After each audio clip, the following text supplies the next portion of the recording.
Assalamualaikum warahmatullahi wabarakatuh. Waalaikumsalam.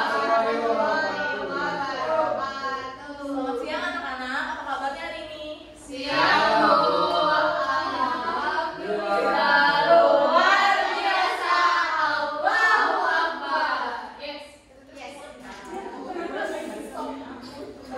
Siang-siang ini masih pada semangat ya kelihatannya. Nah, coba anak-anak sekarang sebelum mulai belajar, bangkunya yang masih miring-miring rapihin. Terus kalau ada sampah buang, sama lihat kanan kirinya apa ada temennya yang mau masuk. Ada. Bagus, murid-murid rajin.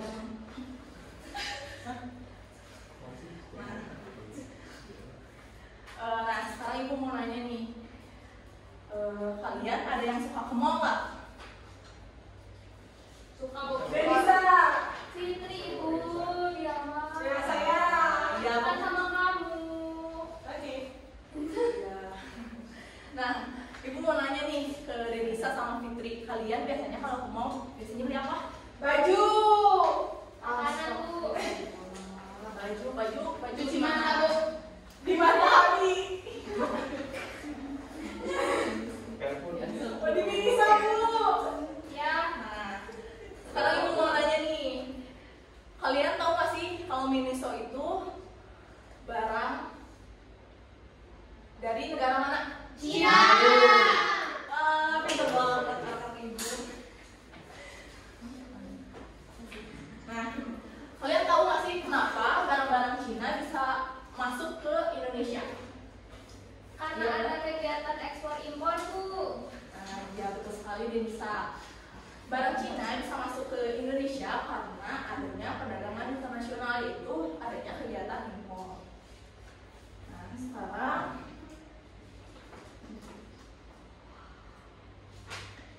ibu mau ngejelasin tentang perdagangan internasional. Sebelumnya, ibu mau nanya nih, kalian tahu nggak sih manusia itu sebagai makhluk sosial? Nah, itu artinya apa? Saya, Bu. Ya boleh, salsa. Manusia dikatakan sebagai makhluk sosial karena tidak bisa hidup sendiri, Bu. Ya, betul sekali salsa.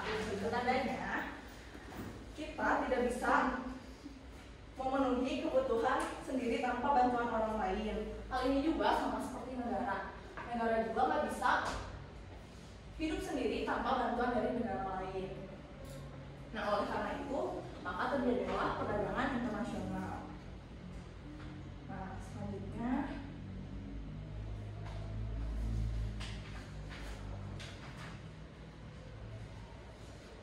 kan tadi kita udah tahu ya bahwa tidak ada sebuah negara yang bisa hidup sendiri. Pasti semua negara itu membutuhkan negara lain. Kalian tahu nggak sih faktor apa aja yang menyebabkan suatu negara nggak bisa memenuhi kebutuhannya sendiri? Tahu, Bu. Nah, simak ya anak-anak. Nah, ini ada beberapa faktor yang menyebabkan negara tidak bisa hidup sendiri.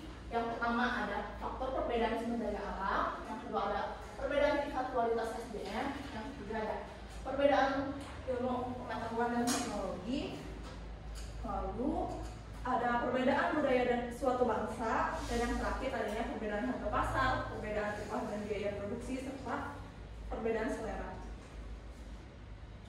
Nah, lalu bagaimana suatu negara dapat memenuhi kebutuhannya? Ada yang tahu nggak kayak gimana? Nggak tahu, Bu. Nah, kalau nggak tahu, biar kita nggak bingung, kita simak dulu yuk ilustrasi yang di depan. Perhatiin ya anak-anak. Nah, di sini ada contoh nih. Ada contoh dari negara Malaysia. Potensi sumber daya alam di Malaysia itu ada timah di sini tuh di Malaysia ini timah bisa diproduksi ada 3.061 ton timah per harinya. Sedangkan potensi sumber daya alam di Indonesia mempunyai 21% dari produksi karet alam di dunia. Nah, karena Malaysia nggak punya karet, cuma punya timah, dan Indonesia juga cuma punya karet, nggak punya timah, maka Malaysia sama Indonesia menjual saling kerjasama, yaitu dengan cara memperdagangkan potensi sumber daya alam yang mereka punya. Nah, perbedaan potensi sumber daya alam yang dimiliki oleh Malaysia dan Indonesia menyebabkan terjadinya perdagangan internasional. Nah, sampai sini ada yang belum paham atau sudah dipahami nih? Sudah. Nah, jadi perdagangan internasional terbagi menjadi dua, ada ekspor, ada impor. Ada yang tahu nggak ini bedanya apa? Ekspor sama impor? Nggak tahu ya? Nggak ada ya. Nah, kalau impor masuknya barang dari negara lain, sedangkan kalau ekspor mengirimkan barang atau menjual barang ke negara lain. Negara pelaku impor disebut importir, sedangkan negara pelaku ekspor disebut eksportir. Nah, di sini ada manfaat perdagangan internasional. Ada yang tahu nggak manfaat perdagangan internasional itu apa? Nggak tahu, Bu. Nah, ini ada beberapa manfaat dari perdagangan internasional.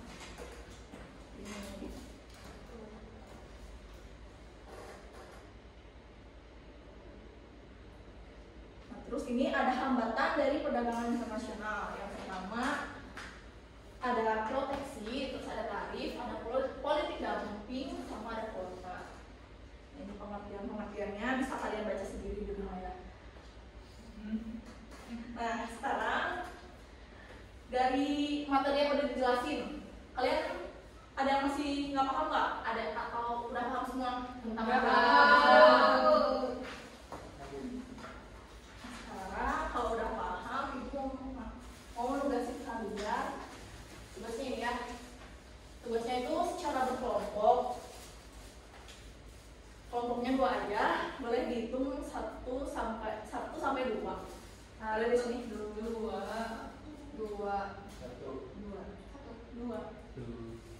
Nah, boleh kelompok 1 di sini, kelompok 2 di sini. Nah, 2 tuh kan.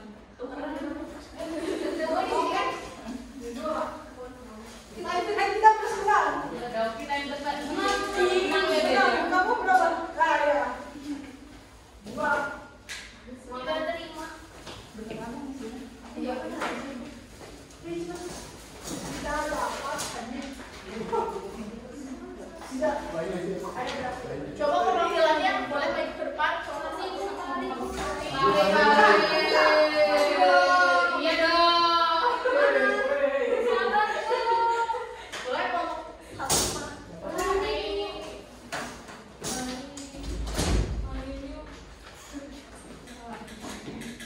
Nih, kalian sebagai ketua kelompok 1 sama kelompok 2, kalian pegang kertasnya. Pada minggu. Nah, ya, ini boleh. Pegang seperti ini. Sekarang kalian secara berkelompok membantu ketua kelompok kalian untuk mengerjakan soal di sini. Waktu murid dengan waktu tercepat biar selesai ngerjain ini, boleh maju ke depan terus ngejelasin kembali apa yang udah kalian dapat di kertas itu. Siap, boleh mulai dari sekarang.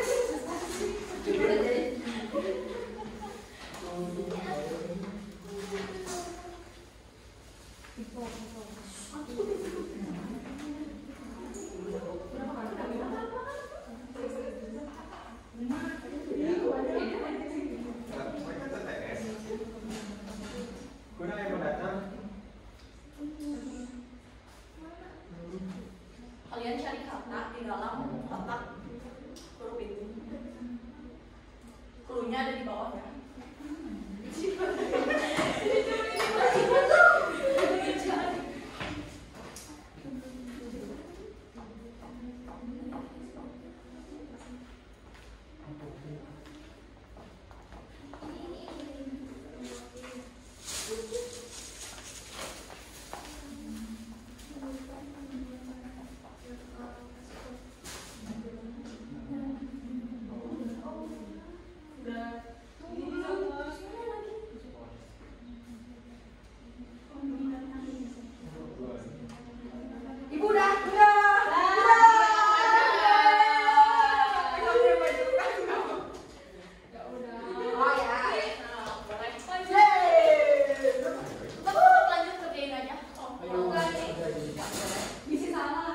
Yang ada tidak boleh salsa. Ya, Ibu. Boleh menjelaskan apa kata yang udah didapat sama apa pengertian dari kata yang kamu udah dapat ini? Boleh jelasin ulang di jual barang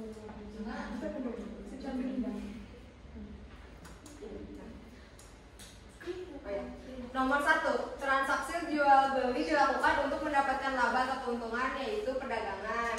Lalu yang nomor 2, orang atau badan pelaku impor, jawabannya adalah importir. Ketiga, kegiatan yang menjual barang dari dalam ke luar negeri disebut apa coba? Boleh ngomong satu ngebantuin, kalau nggak di laptop ini. Ngomong dua, ya ngomong ngebantuin. Apa? Dari dalam.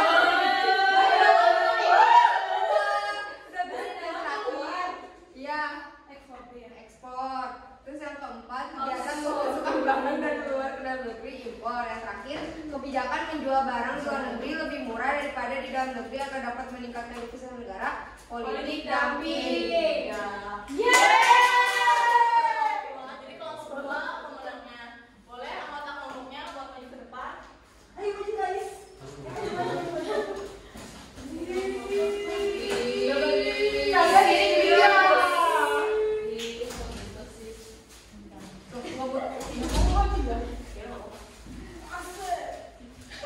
Dan banyak-banyak atau bukan kisahnya. Kalian kalah, diam aja. Ya karena kalau kita ya dan salsa udah ngejawab ke depan, kasih hadiah ya. Kalian ke depan. Tahu gitu aja. Terus ke satu, kenapa yang gede aku? Ini kan salsa dulu. Salsa kalau sendiri takut sakit gigi jadi.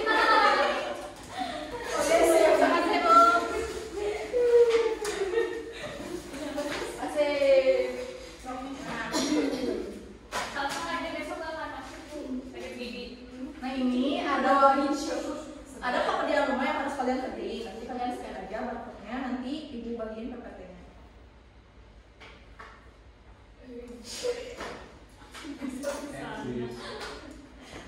Nah sampai sini pas sudah dimengerti semua, kalian iya baik, bagus anak-anak.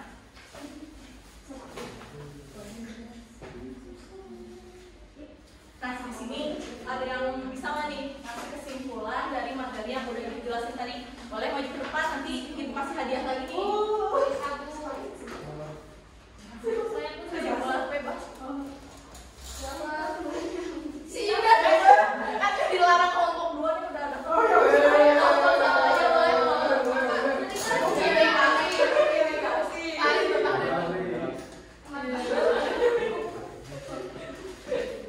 Iko di dalam kelas pakai topi.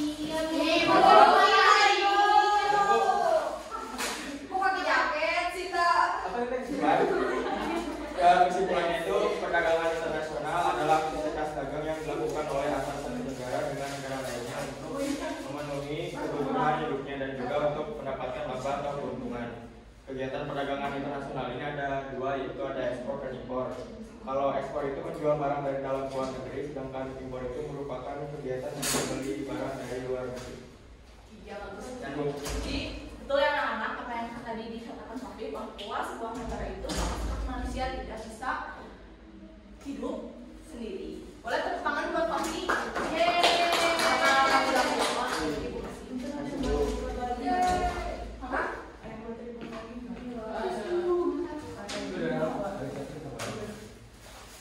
Udah stop ya, Bel. Jadi teman-teman, baik anak-anak, materi dicukupkan sekian. Untuk pertemuan selanjutnya kita akan belajar bersama Bapak Aris mengenai orde lama. Boleh pada ketua kelasnya untuk memimpin doa. Pada ketua kelasnya Bapak ketua kelas Aris dipersilakan untuk memimpin doa. Baik, sebelum mengakhiri kegiatan pembelajaran pada hari ini, langkah baiknya kita berdoa terlebih dahulu. Berdoa dimulai.